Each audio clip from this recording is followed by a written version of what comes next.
the president does have the sole authority to launch a nuclear weapon, to start a nuclear war. And that this is in complete contrast with the Constitution, which reserves for the Congress the right to declare war. And certainly launching a nuclear weapon in another country is the ultimate declaration of war. That's the voice of William J. Perry, former Secretary of Defense and co-author of the new book, The Button, The New Nuclear Arms Race and Presidential Power from Truman to Trump. He's today's guest on Press the Button, a Plowshares Fund podcast dedicated to nuclear policy and national security.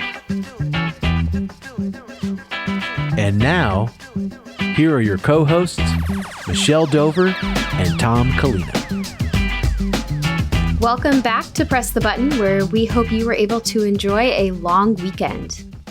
Thanks, Michelle. I did indeed. And today on Early Warning, we are marking Indigenous Peoples Day by shedding light on the underreported effects of the U.S. nuclear weapons program on Indigenous peoples, particularly the decommissioned uranium mines on tribal lands that still pose tremendous health and environmental risks. And today I talk with Twela Abrahamson-Swan. She's based on the Spokane Indian Reservation in eastern Washington, about 100 miles north of the Hanford plant, and you won't want to miss it. Afterwards, for our main interview, you'll hear from Tom again as I sit down with him and former Defense Secretary William J. Perry, the two authors of the new book, The Button, The New Nuclear Arms Race and Presidential Power from Truman to Trump, hosted a Reddit Ask Me Anything last week that was so engaging it got coverage in Newsweek. We discussed the two biggest perceptions people asked them about, including the seemingly widespread belief that the military would disobey a legal order to launch nuclear weapons. Spoiler alert, they almost certainly would not. It's a great conversation that we're excited to share with you. And if you're looking for another podcast that also dives into these subjects, I highly recommend At the Brink, co-hosted by Secretary Perry and his granddaughter, Lisa Perry. And finally, I answer a question about a world in which nuclear-armed submarines and missiles don't exist in this week's Q&A segment. And remember, if you want your question answered on the air, tweet or DM us at PressButtonPod, or send us an email at pressthebutton@plowshares.org. We can't wait to hear from you. As always, please click the subscribe button and give us a rating. We do this podcast for you, our listeners, and your support means the world to us. With that said, let's get into today's episode. The clock is ticking. And now, early warning, early warning, early warning, early warning. A 7-minute synopsis of this week's nuclear news. Thank you, Del. This week we are recognizing Indigenous Peoples Day, of course formerly known as Columbus Day. And for today's Early Warning segment, we will explore the issue of how the lives of Native Americans have been affected by the bomb. We tend to think of this as just a historical issue, but the human and environmental impacts of building and testing nuclear weapons are very much still with us. Most of you probably know that U.S. nuclear testing in Nevada was done on indigenous lands, and that Native Americans in Utah make up a significant percentage of the downwinder community. Today, we're going to focus on a less well-known aspect of the story, which is uranium mining. And here to help us understand it is Twela Abrahamson-Swan, the director of the SHAWL Society, which stands for Sovereignty, Health, Air, Water, and Land, which is a grassroots advocacy group based in the Spokane Indian Reservation in eastern Washington, which is about 100 miles north of the Hanford plant. And the Midnight Mine on the reservation sent uranium to Hanford to produce literally tons of plutonium for nuclear warheads. She is now trying to clean up the mines and address the impact of 50 years of radiation exposure from uranium mining on the reservation. Welcome, Twela. Great to have you. Thank you for having me. Can you tell us the history of the Midnight Mine and its link to nuclear weapons?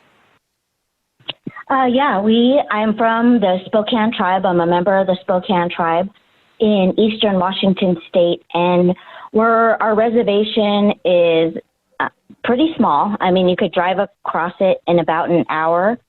And we're home to 2 open pit uranium mines and a mill site.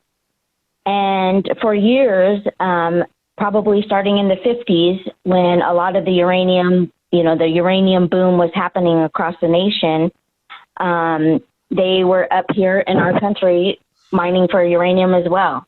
And it was in the 50s, it was before there were a lot of cleanup regulations in place. There wasn't bonding or insurance.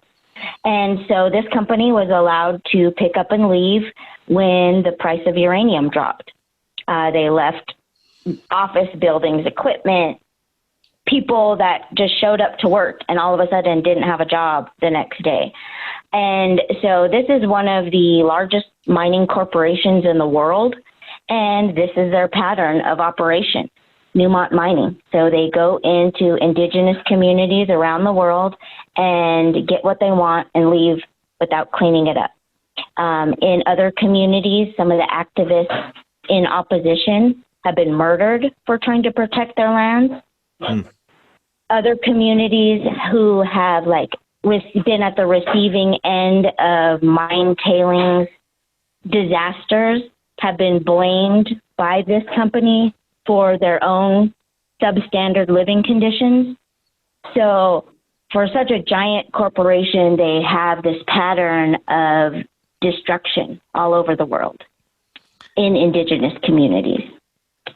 And Twela, can you tell us, what is the situation like on the reservation today? There's one of the uranium mines was closed. It was the one that was open later. It was called Sherwood Uranium Mine. They did all of their processing on site. So it was started in the 70s, and there were actually cleanup measures in place at that time. And so that one got closed up. But then the Midnight Mine is still, it's a Superfund site right now, and they process the uranium in Ford, Washington, which is about 25 miles away, through the heart of the reservation. And so at the Midnight Mine, it is a Superfund site, and a cleanup process has just started within the last couple of years. One of the first stages of cleanup was to go along this route from the mine to the mill, and there were over 30 spots where uranium had been spilled along our roadways that they had to clean up. And so we're looking for about a 10 to 12 year process just to get this mine site cleaned up, and the water treatment is going to happen forever. So they've hit the aquifer and are building a new treatment plant that the plan is that they'll need to treat the water at our site forever. And Twela, what would you like to see done going forward? What are the goals right now of you and your organization? I think number one is more resources to address the health impacts to the community. A lot of times we're left out of everything because we don't have the data to support the issues in our community. We're told we have an insignificant population, so it's not enough people to show there's a problem. And, so that needs to change. We're living in a radioactive community. Everybody knows it, and why people aren't getting the resources they need it's just disheartening. We want to see a safe cleanup. I mean, like I said, this is going to be a 10 to 12 year process. And while this water is being treated forever, there's also a waste stream. Right now, it's going to the White Mesa mill, and the communities there aren't happy with it either. That mill in itself has its own issues, its own water quality and air quality issues. And so we continue this cycle of impacting indigenous communities with this waste. Twela, thank you so much for being here. We are unfortunately out of time. We're going to keep tracking this tremendously important issue, and obviously you will as well. But I want to thank you so much for being here and wish you a happy Indigenous Peoples Day. Thank you very much.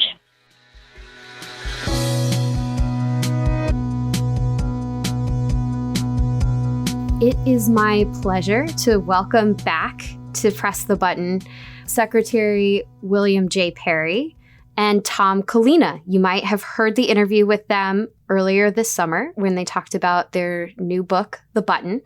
And they just had a very successful Reddit Ask Me Anything with over 1,400 comments and questions. For those who aren't familiar, an Ask Me Anything is a type of interview that's carried out on a Reddit message board. A user posts a brief introduction about themselves, and then the users post questions to them about anything. And they answer the questions that get the most positive ratings among users. Clearly, this discussion hit quite a nerve due to the upcoming election and President Trump's COVID diagnosis. So today we've pulled some of the top questions to explore them more in depth. And I wanted to start with an area I think that there's a big misperception about U.S. nuclear policy, about the president's authority to launch nuclear weapons. There seem to be quite a few questions about, from, for example, Tom Swirly. So if the president falsely orders a nuclear war, then they must follow the order, thus destroying the world. Can you explain why this is sane? From Snowden X, please comment on the safeguards in place at the point of the initial request from the president to use our arsenal. If the president gives the order, is there any standards or protocols in place for someone to say no to them right then and there?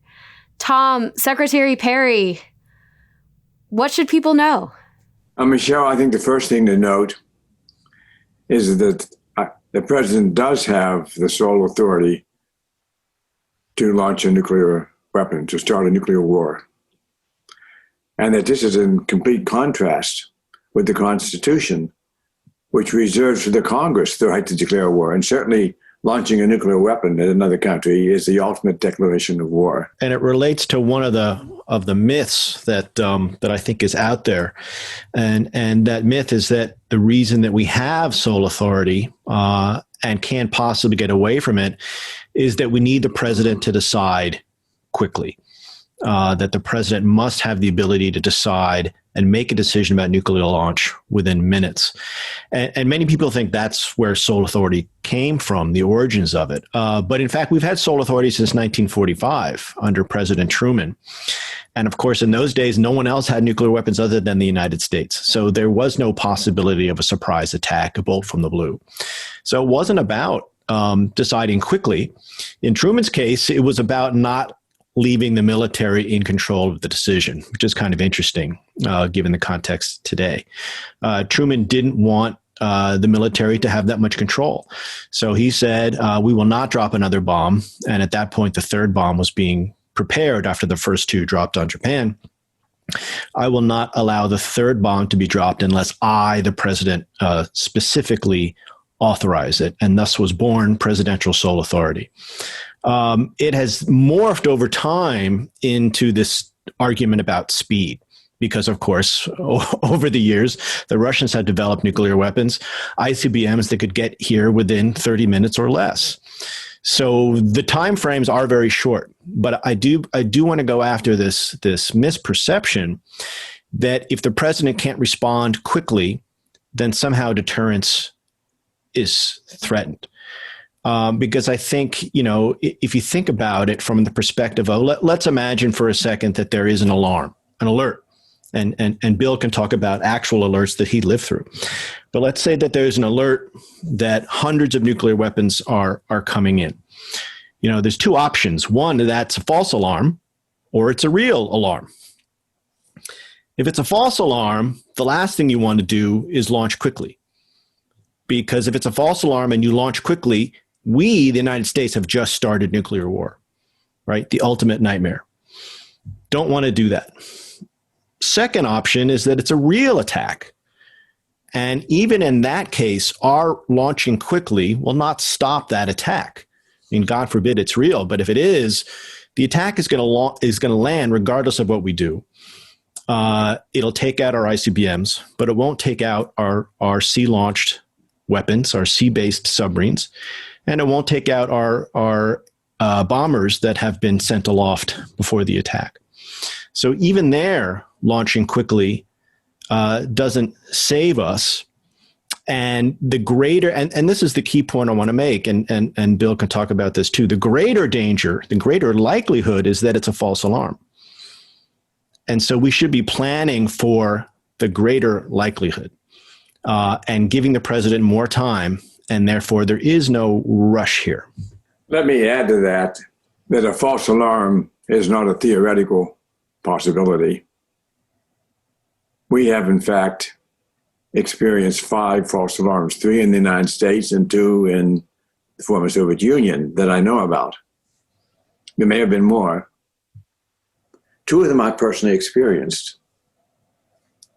One of them was caused by an operator when he came on watch that night, put into the computer not the operating tape for the computer, but mistakenly put in a training tape. So the computer was showing a perfectly realistic attack because it was a simulation designed to look realistic. Fortunately, we discovered before it was too late what had happened. The other happened about a year later. On this one, I was actually awoken in the middle of the night, and the general at the North American Air Defense Command, the first thing he told me on his phone call was that his computers were showing 200 ICBMs on the way from the Soviet Union to the United States. He quickly, happily, went on to add that he had concluded it was a false alarm. And he was calling me to see if I could help him figure out what had gone wrong with his computer. It turned out, we have finally found out, after a day or two of study, that the computer had a faulty microchip in it, which was giving false readings. So we have had those false alarms. And my general conclusion is that if we get an alert today, we should assume it's a false alarm. Besides the history we've had of false alarms, we have a new problem, which is cyber attack. Some malicious person or group could use cyber to break into a command and control system, which is computer-based and therefore subject to hacking. So if we get a false alarm, we should simply assume, if we get an alert, we should simply assume that it's a false alarm. And therefore, the last thing we want to do when you get an alert is launch and launch quickly. But yet that's what we're set up to do, and that's what would have happened. In the case which I described to you, where I got this phone call, before the general had recognized it as a false alarm, he had actually called the White House to alert the president. Happily, he discovered it was a false alarm before they woke the president up. But had it taken another 2 or 3 minutes to determine that, the president would have awoken, and he would have had to decide then, should I launch my ICBMs before this attack lands and destroys them in their silos? The fundamental thing you need to know about ICBMs is they're highly vulnerable. When we first deployed ICBMs, we made them safe by putting them in concrete silos, heavily reinforced concrete silos. And so when they were first deployed, they were highly invulnerable. But over the years, both we and the Soviet Union developed precise guidance systems for our ICBMs, precise enough that it could make nearly a direct hit on the silo, and so the silos would not protect the missile. And so today they are highly vulnerable. They are sitting ducks. So in effect, the ICBMs today have become what you might call an attractive nuisance. They're there, but they serve no purpose, really, except for us to make a first strike, which we're not going to do anyway. And they have no way of defending themselves from an attack from another country. The other thing you should know about a false alarm is if we launch our missiles in response to an alert, and it turns out to be a false alarm, we learn 5 minutes after launch or 10 minutes after launch, there was a false alarm. There's nothing we can do to call those missiles back. There's nothing we can do to destroy them in flight. We will have started a nuclear war by accident. So this leads to the other misperception that I think a lot of the Reddit crowd was really trying to wrap their heads around. There was a question about, how the football allows the president to launch a nuclear attack at any time. If this is so, what role, if any, can the Joint Chiefs of Staff or other military leaders play in potentially stopping this action? Now MD asked if you could rewire the National Command Authority. What would be the first thing on your list to add, remove, or modify? So I think when and this is a very persistent misunderstanding that the military brass can step in and stop it. I think it's not true. And when people think about this, they tend to think about, a president in the middle of the day, in the middle of no international crisis at all, just deciding, I'm going to launch the nukes today. And somehow calling a conference, right, of his advisors and saying, okay, folks, I'm going to launch these nukes. What do you all think? And there's somehow being a lot of time to sit around and kind of mull this over, where you might have the Secretary of Defense or the chair of the Joint Chiefs of Staff or the head of Stratcom weighing in with legalistic arguments of why this isn't a good use. Well, first of all, that's not a very realistic scenario. The scenario we're most worried about is that there's an alert, as Bill was saying. There's an alert of an attack. And so you've got a time crunch situation. And in that kind of situation, it's very unlikely that if the president were to decide to launch, that the military brass would try to slow that process down, because there's a military tradition, training, momentum to, yes, sir, let's keep this process going. So I think it's highly unlikely that someone would step in and stop it in a crisis situation. And it's certainly not a hope that we could base our security on. The second piece to this is that in a crisis situation, to move the thing even faster, the president might not consult with anybody. He doesn't have to. He could simply pick up the phone that's in the football, dial up the war room in the Pentagon, and make his demands or his orders known to a junior officer there. And within minutes, the weapons would be in the air. So there would actually be no opportunity for the more senior military officers to weigh in at all. So that is why we say, banking on the military brass stepping in to short circuit this process is a hope. Sure, it may be possible, but it's not a realistic situation, and it's certainly nothing we should use to base our security policy on. I would add to that the military must understand that the president may have access to information they do not have access to. And that's why he has the authority instead of them. And so if they think there's something wrong with this command, the first thing they must also think is that this may be because the president knows something I don't know. So they'd be very unlikely to challenge his order. The military is designed to take orders, not to challenge orders. So the military stepping in is, I think, a highly unlikely scenario.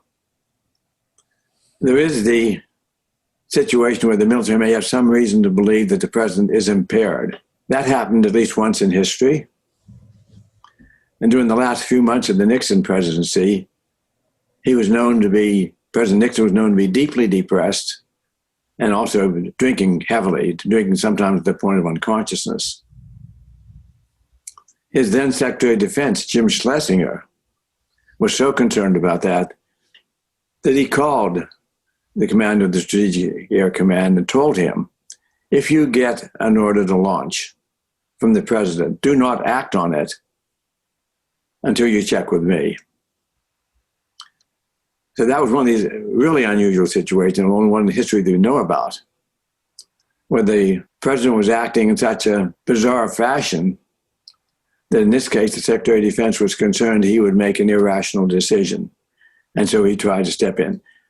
I should add to that story, however, that there's no reason to believe that the general would have followed the guidance from his secretary rather than the order from the president. But it does reflect a situation, the one situation we know about where the Secretary of Defense was so concerned that he tried to preemptively prevent a false launch from occurring. But of course, we have had other situations where presidents' thinking may have been affected while they have control of the football. And of course, we just experienced one last week where President Trump was at the hospital with COVID and getting treated by heavy medications, including steroids. And medical professionals tell us that COVID itself, particularly if in the president's case, as it did, leads to low oxygen blood levels, can affect your ability to think clearly. And taking certain steroids can create mood disorders, anxiety, and other side effects. So we have to ask ourselves, at what point does a president's inability to think clearly affect his ability to have the nuclear authority? And should the president, before going to the hospital, have transferred that authority to the vice president, as allowed under the 25th Amendment? And more broadly, should the president have that authority at all? Why do we trust, in this case, the future of the world to one person with COVID on heavy medications? Does that make sense? And I think we would say, no, it does not make sense, particularly in a situation where there's no need to make this decision quickly. As Bill has already said, it's an unconstitutional situation to begin with. And there are much better ways to do this that are more democratic, more constitutional, and less dangerous. So before we wrap up, what were your takeaways from doing the AMA? What stuck out to you, or beyond these two misperceptions, was something that you hope people really take the time to dig further into and learn about? Well, I was most impressed with the quality of the questions we got. The fact that of those many dozens of people who were participating that read it, the people who had a substantial understanding, in some cases a slight misunderstanding, but still a real concern and a knowledge about the issue. And I would only hope that this interest in this critical subject, this existential subject, could increase, and that citizens all over the country would become aware of the danger of false alarms, the danger of the president having the sole authority to launch a nuclear weapon. Because as citizens become aware of these dangers, I think it would create the impetus to change these dangerous policies. I was also impressed with the quality of the questions and the volume of the questions and the level of interest that is out there, not only in understanding the risks, but in what the solutions might be. So I might briefly just tick off a few things that we are proposing that we think would make this situation much less dangerous. Not only do we want to retire the football itself, but of course, the football is a symbol, right? It's this bag that gets carried around with the president. Even without the football, the president could still pick up the phone or some other communications device and send an immediate order to the Pentagon. So we need to go deeper than that. And the ways that we would go deeper is ending sole authority writ large by requiring the president to share that authority with Congress, so that the president could not make a decision to launch nuclear weapons first without Congress weighing in and approving that decision, or some subset of Congress. But it can't be someone that the president has influence over, right? It was a very interesting op-ed by Max Boot in the Washington Post, where he called for the end of sole authority, but he proposed that it be the vice president or the Secretary of Defense that has that check on the president. Problem here is that both of those people owe their jobs to the president. And certainly in the case of the Secretary of Defense, could be fired by the president. So you want someone who's providing that check, who's got political independence from the office of the president. But beyond that, we could just have a no first use policy in the United States that says the president simply never can use nuclear weapons first, but only in retaliation to an attack. So we wouldn't be in a situation where the president could launch out of the blue in that way. And third, as Bill said, our land-based ICBMs are an attractive nuisance. They're an accident waiting to happen. So we should think about retiring them, removing them from service. And now's the time to have that conversation, because we're about to go into a program to spend north of $260 billion over the next few decades to completely replace all of those missiles. Much better to remove that risk, remove that danger, save that money, and spend it on things that we really do need to do to fix the problems that this country is facing, whether it be climate change, racial injustice, or really addressing the coronavirus crisis in the way that it needs to be addressed. Well, Tom, Secretary Perry, thank you so much for joining me today to talk about this. And thank you to the Reddit community for putting forward such great questions. If I could just also lastly thank Lisa Perry, who worked with us to set up the Reddit AMA. It was her idea. It was a brilliant idea. And Lisa, great job. And if you have not listened to the podcast that she co-hosts, At the Brink with Secretary Perry, I highly recommend it. It is a fascinating set of stories and history that's really set in the modern day.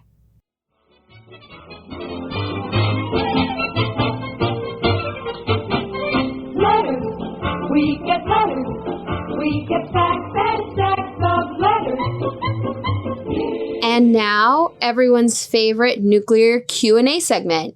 This week's question was sent to us by Catherine in California, and I will be posing it to Tom. Tom, are you ready? I am ready, Michelle. Catherine asks, hypothetical scenario. All the nuclear powers get rid of their submarines and missiles and keep only their bombers. Would this be stabilizing or destabilizing from a nuclear standpoint? Catherine, thank you. That is a great question, and a question that is often bandied about among us future thinkers about where we're going with nuclear weapons and disarmament. First, let me give a quick explanation of why we have the three different systems and what their benefits might be. The bombers that you talk about are often described as the most recallable.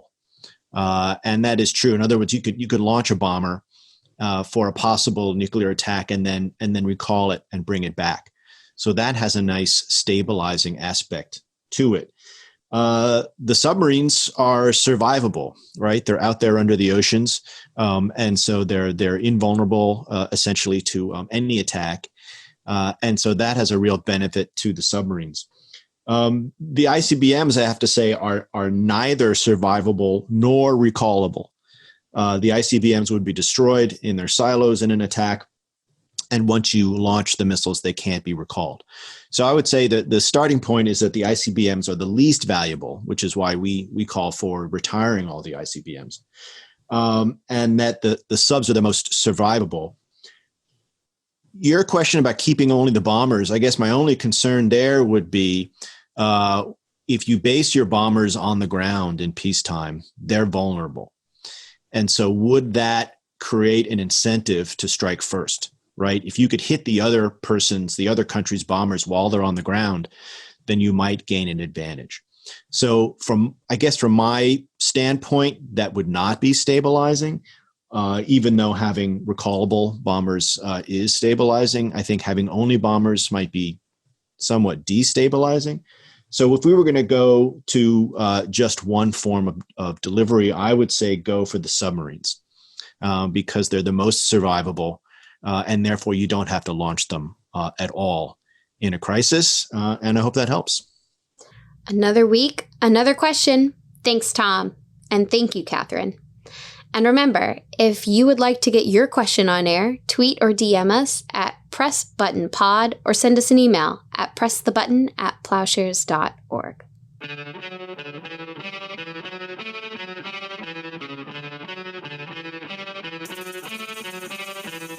Thanks for listening to Press the Button.